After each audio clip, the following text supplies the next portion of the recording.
All right, we've got the budget coming on Tuesday night, and a lot of people. What does this mean, Mark? What does this mean? That actually don't understand negative gearing or capital gains or what it means to a tenant or a landlord. We're going to talk about it today. Stay tuned.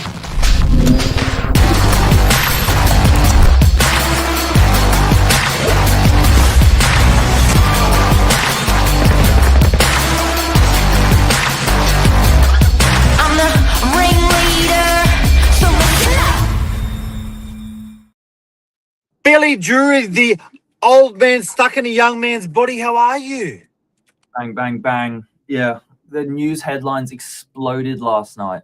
It's like, the Twitter effect, where it's like everywhere you look, it's just capital gains tax, it's negative gearing, it's 40 years of unwriting tax, without big repercussions.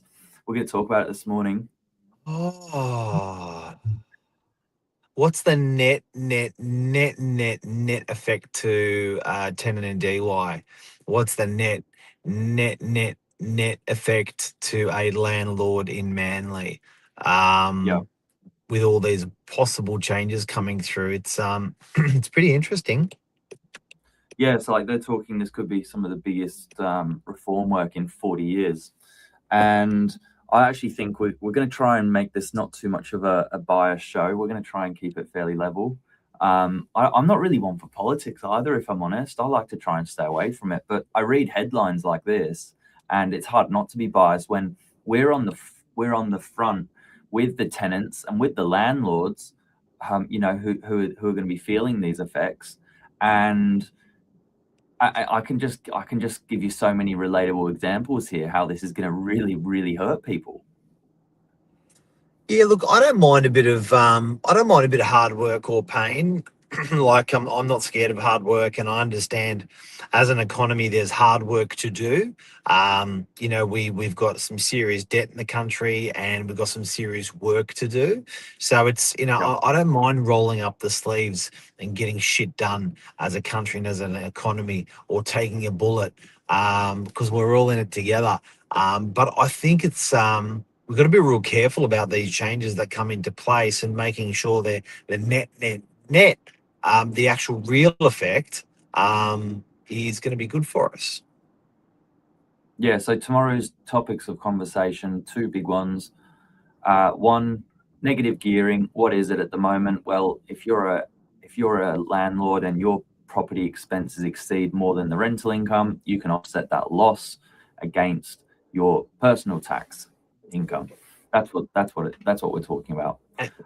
And look, I think in baby talk, the government incentivise a landlord for being a landlord. So Thank they you. say, Yeah. right? So they're saying, we're going to help you at the beginning, at the early period of your investment.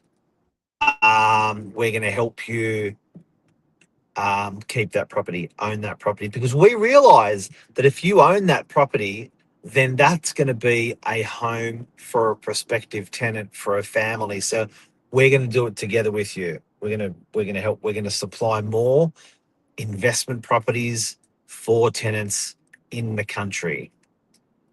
So any de-incentification on that is going to push rents up. Yeah, well, we'll talk about that net effect in a moment, because supply is what is basically the seed of everything else that grows from it. No supply, you got no crop. And then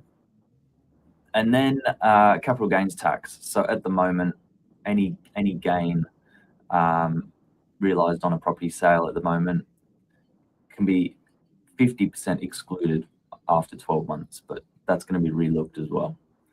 So, I mean, developers rely on investors to buy property. They're the ones developing the property. It's another vital piece of the cogs that need to turn in order to produce property and supply for tenants out there. I was talking with really smart people on the weekend, not property people, asked me to please explain capital gains tax. And I was like, how can you not know this? So I think probably a good part of the country doesn't actually understand what everyone's talking about when they're talking about capital gains tax. So basically, I'm going to dumb it down again to make it real simple. Is it's de-incentivizing a landlord. I don't think that it'd be interesting if they target owner occupiers here as well. It's de-incentivizing a landlord by taxing them more for the whole asset. So when they go to sell the property, they're going to they're going to tax them more. And you may think to yourself, well, how does that even matter? How would that affect them buying a property? Well, why are they going to buy in an asset class if it's heavily taxed or more taxed when they can just move to stocks or move to other asset classes to make their investment? So it's another de-incentivication for a landlord, for instance, to buy because they're getting heavily taxed again. So it's almost like a double tax that is going to be introduced potentially to a landlord in this budget, which will, the knock-on effect is the landlord goes, nah, I'll just take my money elsewhere. And there's less rental properties in the pool, hence rents go up. And this is going to hit everyone. Like the real life example I can give you is a one property investor landlord in Neutral Bay Mossman. The outgoings with mortgage, $1,000 a week. The rent coming in $650 a week. That net loss of $350 a week is, you know, between sort of 18 to 20,000 a year. And at the moment that serves a purpose with negative gearing. We're talking about affordable housing here and trying to supply affordable rents. That rent to mortgage, there is a big disparity there. So if that landlord exits the market, there's one less property in the supply chain there. But also the effect of that tenant then buying the same property, his to live the same lifestyle, it's another 35%. Crazy. Bill, can I ask you a question? Yep. You're a simple bloke. I'm a simple bloke. What's your gut telling you? I just see a world of pain coming for rents. So we've been following rents particularly since COVID, particularly on our area, like for our area on Northern Beaches, where it's a desirable lifestyle location, and rents have already gone through the roof. So Lisa's put it well here. Everyone's a loser. I see rent going through the roof again, and I think they need to, because it's the only way the landlord can sustain keeping the accommodation with interest rates going up, with with everything else. Don't blame the landlord. Don't blame the landlord. Do not blame the landlord. This is going to be a mass exodus of a lack of entry of investors and a huge exit of investors, and it has been the last couple of years, which has pushed these rents up. It's just a net sum game. You just work it out for yourself, guys. Why do rents go up? Because they can. Why can they? Because there's less landlords in the marketplace. More landlords. It's like a watch. If there's millions of them, they're cheap. If they're one of one, they're expensive. So there's less and less rental properties out there.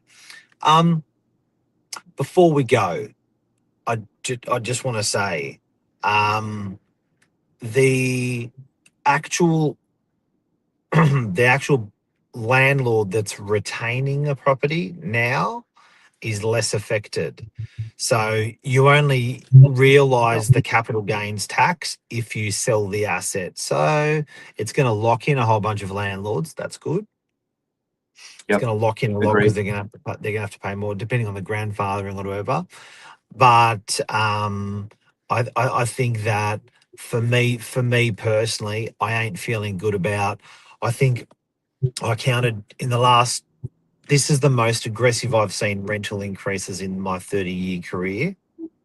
I've never seen rental up, like growth like this. Another contributing factor is the lack of new building supply being dropped into the grid. but I've never seen rents go up like this. So I think it's a really interesting landscape. Look, I know we can always undo or repeal any of these laws that potentially come through, or these budget changes that come through in time, but I just can't help to think in one sentence. So I'll put all of this. I can't help to think that I remember a couple of decades ago they said it's the recession we had to have, and I can't help to think that these decisions are really going to put us into a tailspin as an economy, net overall. So it's concerning. I think my biggest piece here is that sure, you can undo policies that don't work, but it's the sentiment of the landlord coming into the market, and they're trying to help first home buyers, which then become first home investors. And if there's a betrayal of trust or not knowing where you actually stand as a landlord, I just think people won't be bothered. I think people Yes. like let's be honest, we're not exactly limited on choice where to put our money these days. There's just about a million different ways to go and spend your money. So, if people want to exit the market, we know what that effect takes. But let's talk about people's trust here, because the election was promised that capital gains tax and negative gearing was not going to be touched, and let's see what happens tomorrow. And I think that trust is, if you look at it in any of your business or personal relationships, when that's compromised, that's when stuff really gets mucked up. And that's a big thing that you mentioned there, and I was going to bring that up as well. I think that that feeling that, irrelevant to whether the coalition or whoever they are, it's just the fact that that trust is betrayed. And I think our government we've always had some element of trust of, we know they won't do that because, so when that trust, probably bigger than anything the items of negative gearing, all the items of capital gains, that trust thing, I think is just a bloody huge one. Well, that's the politics aside. It really doesn't matter who you who you poll for. It's just people don't want to see rents go through the roof. No one wants to see that happen to their kids or to themselves. 50% up in 5 years. Like, no one wants to see that. So, what's Lisa going to say again there? It's very vocal this morning, this lady. Good morning. Happy Mother's Day, Lisa. The people got roped in under false pretenses with this government saying they wouldn't touch this space, and that, I think, is probably where people's frustration comes from. It's like interest rates. It's quite a sensitive topic. Again, politics aside, but when you kind of put something out there as a message to say no, nothing is going to happen here, and then 13 rate rises, it's like, that's what they said. So yeah, watch this space. Hey, what happens to you if you say something to your wife and you don't do it? You get smashed.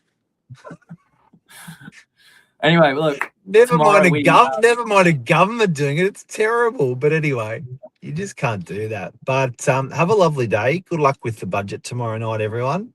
And we'll just we'll just have to work harder by the sounds of it.